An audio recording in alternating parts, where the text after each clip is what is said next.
Jadi ini tentang gerak parabola. Kalau nggak salah, ini tuh masuk di materi kelas 1 ya? Ya kan? Iya. Bagian lanjutannya gerak lurus. Nah, kita bakal bahas gerak parabola. Nah, gerak parabola ini sebenarnya konsepnya gabungan antara GLB sama GLBB. Nah, bedanya yang GLB ini,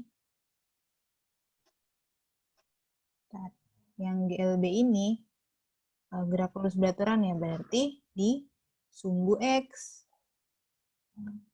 Nah, yang bikin adanya jadi GLBB ini, ada GLBB-nya. Ini di sumbu Y. Kenapa? Karena kita punya yang namanya percepatan gravitasi, ya kan? Karena ada Ya. G yang nilainya setara 9,8 atau kadang-kadang jadi 10. Nah, karena gravitasi bumi itu kan cuman menuju pusat bumi aja, tidak mempengaruhi di sumbu X.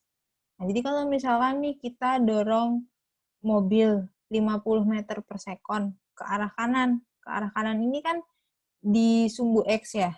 Dia nggak bakal berkurang kecepatannya selama lintasannya tuh licin.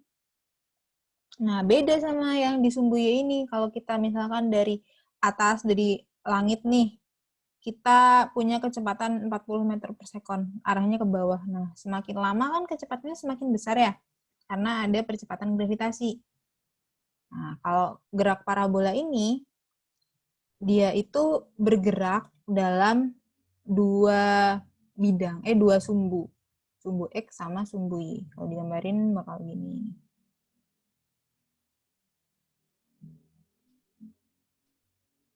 Kira-kira kan, ini sumbu X, terus ini sumbu Y.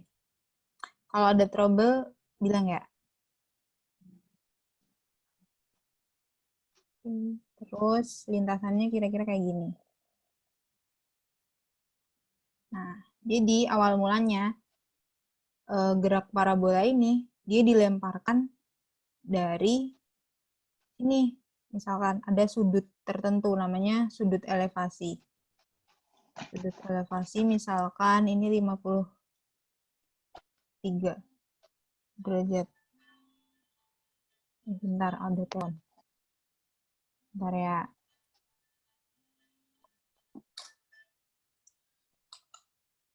Halo, Assalamualaikum.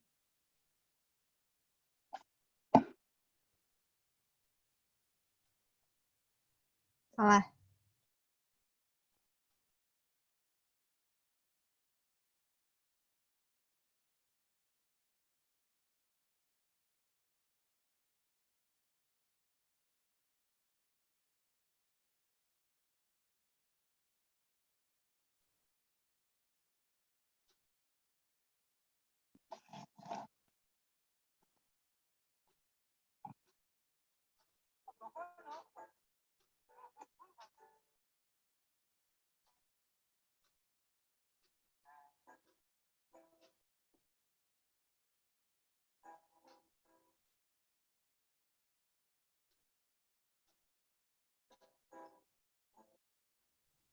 Nah, lanjut ya. Nih, kan tadi aku bilang ada kecepatan awal yang besarnya itu dalam sudut 53 derajat terhadap kecepatannya ini terhadap sumbu X. Nah, ini kita misalkan namanya V0 atau kecepatan awal. Terus kita tulis komponennya. Komponennya berarti ada di sumbu X sama ada di sumbu Y. Nah, di sumbu X namanya V0X. Terus di sumbu Y namanya V0Y. Gitu. Terus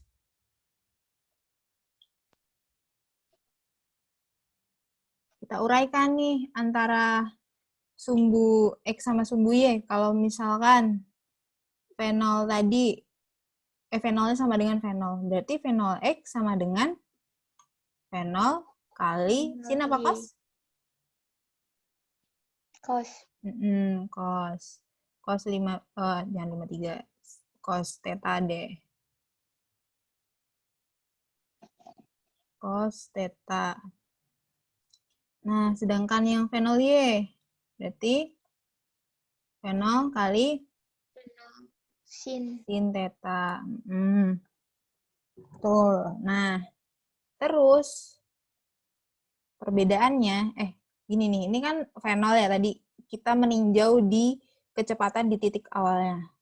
Saat baru aja dilepaskan, kita lempar ke atas. Nah, terus ketika kita lihat di titik di sini, sebenarnya kita bisa juga tuh cari P-nya tuh berapa, P ininya berapa. Nah, berarti kan kalau yang ini, yang miring ini, kita nyebutnya bisa VT. Jadi, V pada waktu tertentu. Terus bagian, untuk komponen sumbu X-nya, berarti kan atau VTX atau VX lah. Terus yang ini, P, Y. Nah, yang ini nilainya berkurang. Karena dia kan GLBB ya. ya Nah, dia berkurang. Hingga akhirnya, dia itu benar-benar hilang di sini. PY-nya sama dengan 0. Jadi, dia cuman punya PX aja, PY-nya 0. Karena dia nggak bergerak ke atas maupun nggak bergerak ke bawah. Tuh, sedangkan yang VX nih, dari dia berangkat, dari dia awal, nih, diluncurkan fenol X, di sini, terus misalkan juga kita lihat di sini, dia tuh nilainya selalu sama. Karena gerak lurus beraturan. Tuh, sedangkan kalau yang di sumbu Y, dia bakal berubah-ubah. Karena dia tadi GLBB. Nah, kalau di atas titik paling atas ini, PY-nya sama dengan 0, ketika di titik yang ini, di titik balik sini, dia PY-nya arahnya ke bawah. Tuh.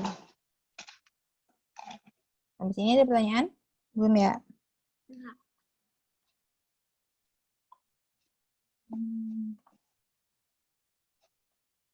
paham. Oke. Nah, terus kita bagi jadi 2 sumbu. Nih, kita perhatikan yang di sumbu X sama di sumbu Y.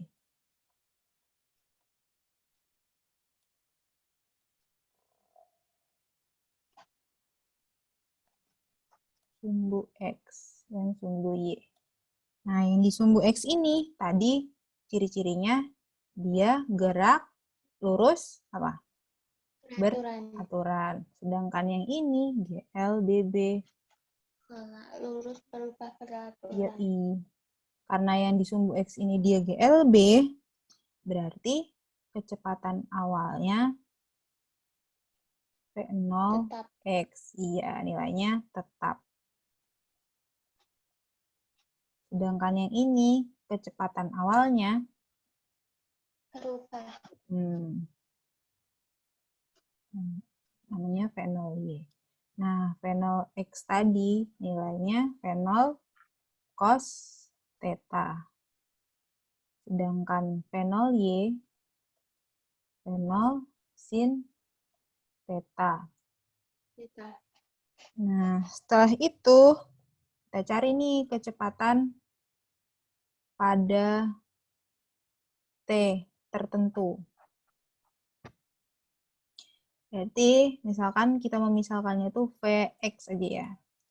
Nah, Vx ini nilainya selalu sama dengan fenol X atau selalu fenol cos theta. Sedangkan yang satunya ini, kecepatan pada waktu tertentu alias Vy memenuhi gerak lurus berubah beraturan. Nah, kita tulisin lagi nih yang kemarin. Rumus GLBB. Ada 3 tuh. Pertama, salah. X sama dengan fenol T plus setengah AT kuadrat. Keren. S sama dengan apa tadi? Fenol T plus setengah AT kuadrat. Terus? V T sama dengan fenol plus AT. Fenol plus AT ya. Yang terakhir. VT kuadrat sama dengan fenol kuadrat plus 2AS. Wah, keren. Nah, itu. Jadi yang di sumbu Y ini berlaku persamaan GLBB yang ada 3 ini. Terus, kalau yang sumbu Y karena berlaku rumus GLBB, VY-nya sama dengan, nah yang ini lihat nih. Nih, yang aku lingkarin warna biru. Dia kan kalau ada percepatan, otomatis kecepatan saat waktu T akan bergantung dengan nilai A ini. Nilai A ini membuat dia nambah cepat atau makin lambat, dan tergantung waktu. Semakin lama akan semakin berubah juga kecepatannya. Nah, berarti kalau kita pindah ke sini nih, berarti kan sama dengan fenol Y plus AT gitu kan sebenarnya. Ya. Nah, karena fenolnya nih di sini fenol Y kan arahnya ke atas nih. Sedangkan percepatan gravitasi itu ke bawah. Berarti ini memperlambat kecepatan yang ada di sumbu Y. Berarti bisa kita tulis minus G kalikan T. Nah, sedangkan fenol Y sendiri tadi itu fenol sin theta. Berarti fenol sin theta min GT. Nah, terus selanjutnya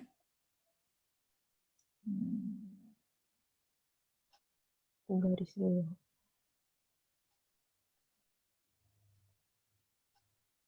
Selanjutnya itu kan tadi kecepatan pada waktu tertentu. Sekarang kita cari posisi.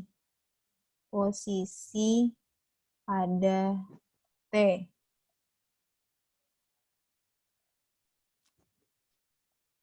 Nah, kalau di GLB kan S sama dengan V kali T, kan? Jadi kalau posisi di sumbu X, kita nyebutnya X. V-nya pada X kan nilainya sama terus, yaitu Vx atau fenol X atau fenol cos theta. Berarti fenol cos theta dikalikan T. Sedangkan yang di ini, yang di sumbu Y, karena dia itu GLBB, berarti kita lihat persamaan yang GLBB ini tadi.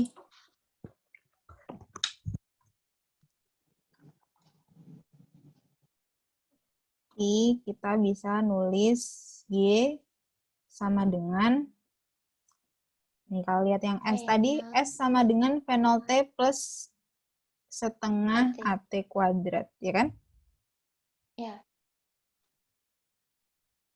Jadi Y sama dengan fenol Y plus jadi minus G setengah G T kuadrat. Bener nggak? Ya. HT-nya yang di depan hilang. Bentar. HT-nya kan diganti. Bentar.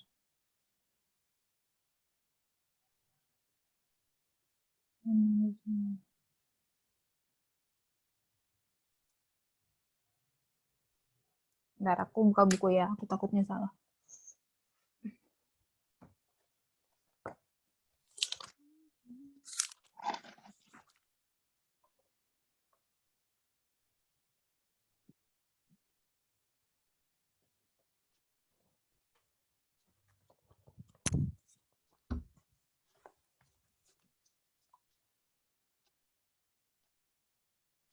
Nah, udah sementara kayaknya nggak ada yang salah ya ini ya. Ya.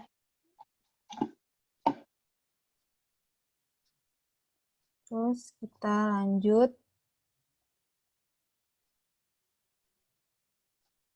Nah, terus kita analisis nih pada posisi tertinggi, pada puncak. Keadaan puncak. keadaan puncak. Keadaan puncak tuh kira-kira kalau digambarin kan tadi di sini nih. Terus dia hanya punya Px yang nilainya selalu sama. Nah, ciri-cirinya apa kalau keadaan puncak? Py sama dengan 0. Oke. No.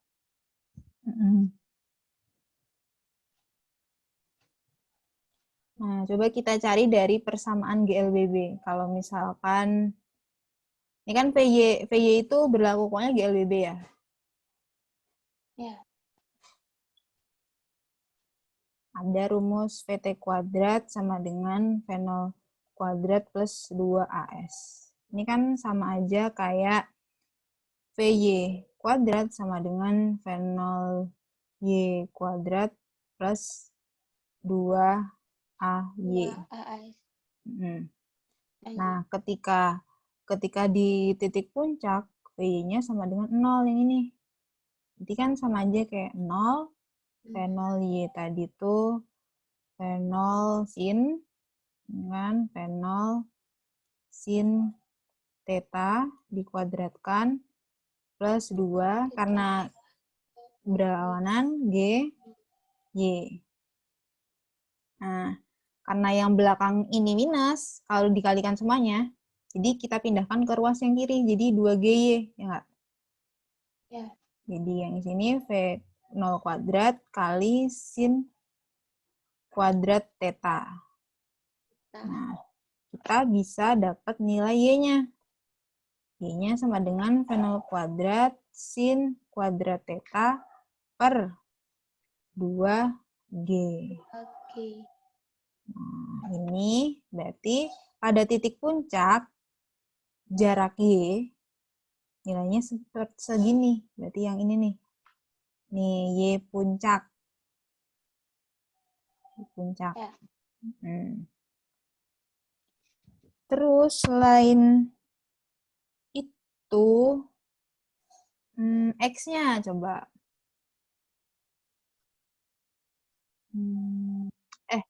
T kali ya.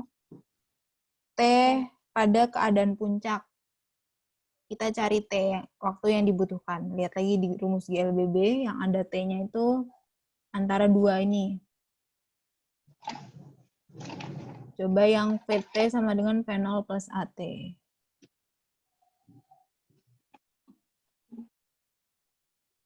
VT sama dengan V0 plus AT. Nah, VT-nya tadi kan 0 ya. Ininya V0, V0 sin theta plus min G kali T.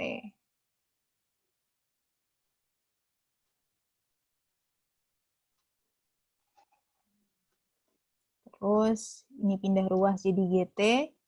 Yang kanan GT V0. sama dengan V0 sin theta. Sama dengan?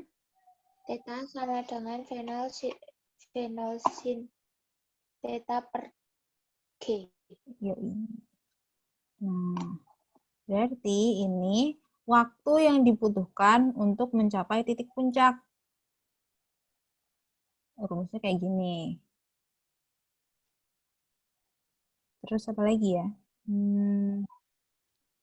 Oh ya, kita cari jarak terjauh. Jarak terjauh yang ditempuh X.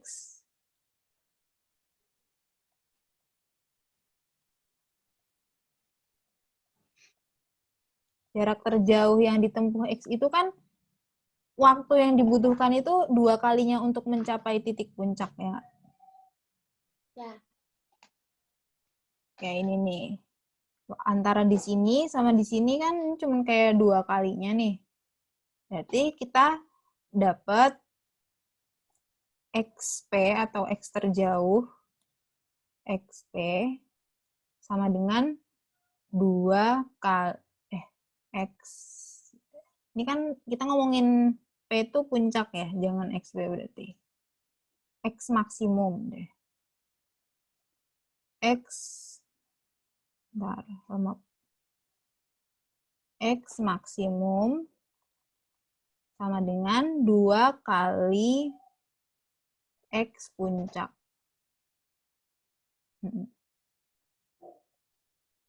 Nah, karena di sumbu X tadi GLD, berarti kita bisa langsung pakai rumus yang ini, S sama dengan V kali T. Misalkan di titik puncak itu kan berarti jaraknya segini nih. X sama dengan V-nya itu V0X dikalikan T, atau T-nya harus T puncak. Atau yang ini. Di 2 kali V0X kali T puncak. Puncak. T puncak tadi nilainya V0 sin theta per G. V0 sin theta per G. V0X sendiri tadi V0 cos ya? Ya. Kali V0 sin theta per G. G.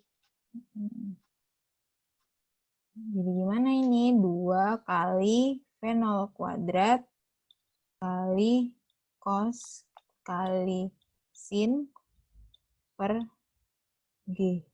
Nah, terus ada identitas trigonometri yang bikin nilainya itu jadi, bentar aku agak lupa. Kan jadinya gini, V0 kuadrat kali 2 cos theta sin theta per G. Nah, nilai ini sama dengan sin 2 alfa.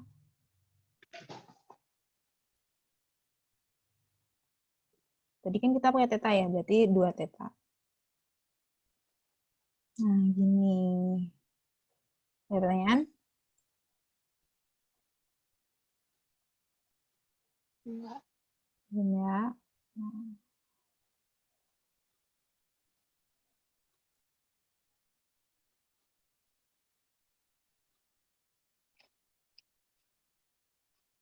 Terus apa lagi yang belum? Kayaknya udah sih.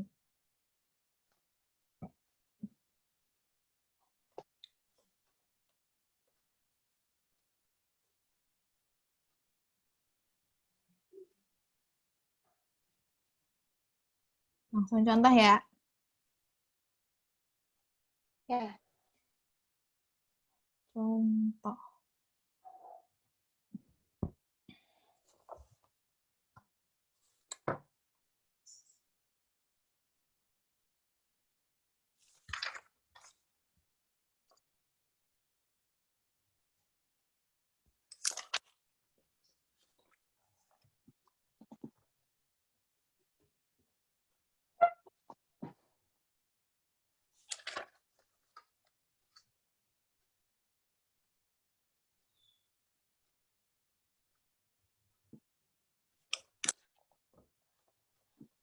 Misal kayak gini. Contoh.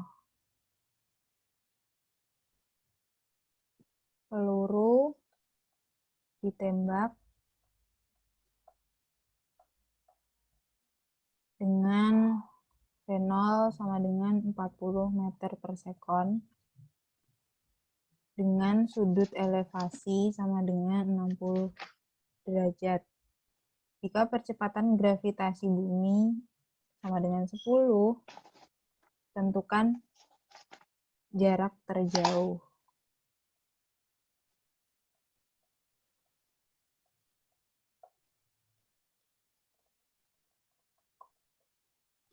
Nah, jadi kita bisa lihat lagi dari yang kita bahas tadi, jarak terjauh. Jarak terjauh berarti yang mana? X max. X max. Berarti V0 kuadrat sin 2 theta per G. Benar. X max sama dengan V0 kuadrat kali sin 2 theta per G. 2 theta per G.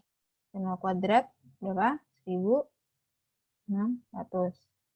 60. Sin 60? Ingat? 60.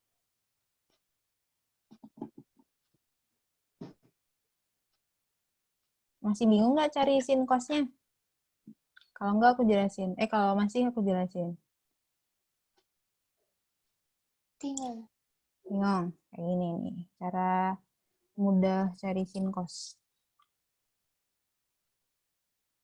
Kamu pahamin dulu perbedaan grafik sin sama cos. Ini yang sin.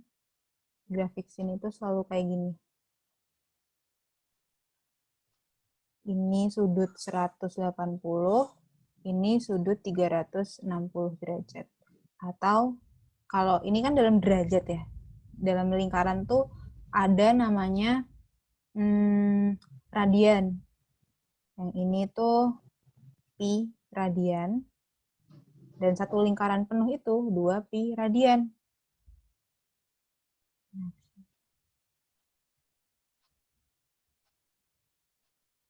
Terus, nah, nilai maksimum paling tinggi itu 1.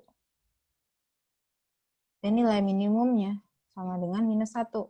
Ini 1, ini -1. Terus ada namanya sudut istimewa atau yang angka-angkanya tuh mudah kita hafal. Nah, berapa aja angkanya? Nah, mulai dari kita bagi 2 nih. Ini kan 180 derajat ya. Kalau di sini berarti berapa? 9? 90. 90 derajat. Nah, di 90 derajat nilainya 1 karena dia di maksimum, ya kan? Sedangkan di sini, ini berapa kira-kira? Antara 180 sama 360. 270. Yoi, 270 derajat. Nah, terus setelah itu ada lagi yang istimewa. Ini kita bagi 2. Ini kan 0 sama 90. Kita bagi 2 itu jadi 45 derajat. Kira-kira di sini kan? Setengah. Terus ada angka 30 kira-kira di sini. Nah, saranku yang perlu kamu apa? Oh, satu lagi.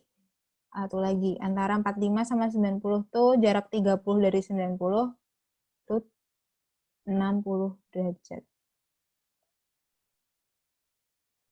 Nah, pokoknya antara ini kamu apalin yang dari 0 sampai 90 derajat aja deh dan dipahami. Nah, ini kan lama-lama naik hingga nilainya jadi 1 kan? Nah, yang 30 ini yang paling kecil nilainya setengah. Terus sudut istimewa yang kedua yang 45 derajat, dia nilainya setengah akar 2. Nah, naik lagi di 60, dia setengah akar 3. Nah, yang paling atas 1. Gitu. Oh ya. Nah, kalau yang di ini namanya kuadran pertama, sudut 0 sampai 90 derajat itu. Kalau kuadrat pertama sudah paham, nanti gampang ngapalin yang lainnya. Kayak misalkan yang di sini nih, antara 90 sama 80. Nilainya ini sama dengan 45 derajat. 90 berarti 135. Nilainya sama dengan yang 45 derajat. Yaitu nilainya setengah akar 2. Terus kalau misalkan ini kan 90 kurangi 30 itu 60. Berarti jarak 30 derajat setelah 90 itu ada sudut 120 derajat. Nah, ini nih. Nah, sudut 120 derajat ini sama kayak yang 60 derajat. Nilainya setengah akar 3. Terus yang ini sama kayak yang ini. Nah, terus akhirnya yang di sini. Berarti ini 150 di sini 150 derajat. Nilainya sama kayak yang 30 derajat. Gitu. Dong ya. Udah. Nah, terus ada grafik satunya sin, grafik cos. Nanti cara mahaminnya mirip sama yang sin. Bedanya yang cos ini mulainya dia nggak di 0, tapi mulai dari atas, mulai dari 1. Kayak gini.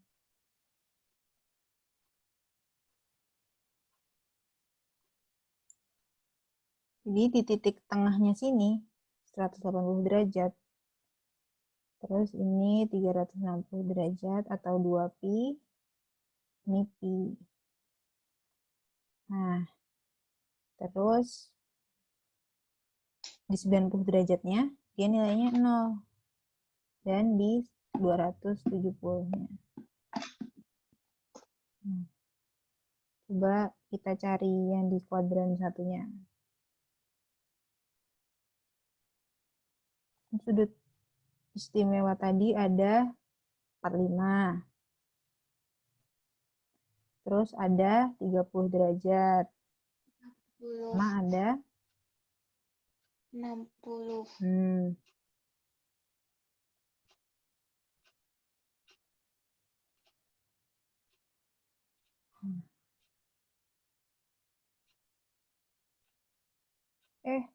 Close. Ah! Dan hmm.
60. Terus yang 30 derajat berapa sudutnya? Tengah akar 2. Akar 3. Bawahnya 1 itu setengah Oh, akar 3. Kan? Terus yang 45? Setengah akar 2. Akar 2. Nah, terus yang 60? Tengah. Oke.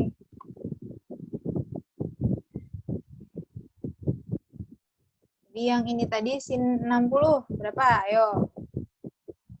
Sin 60 itu setengah. 90, Ayo. 60 Sin. setengah. Sin. Tengah kan yang 30. Karena kan sin itu kan dia naik ke atas. Sin yang Nih. atas, Ding. Berarti yang Tengah akar 3. setengah akar 3.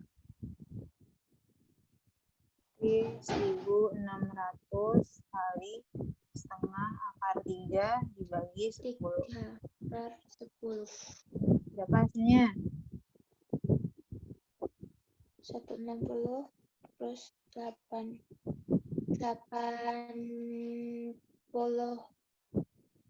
akar 3. Kenapa Iya, 80 akar 3. Bentar ya.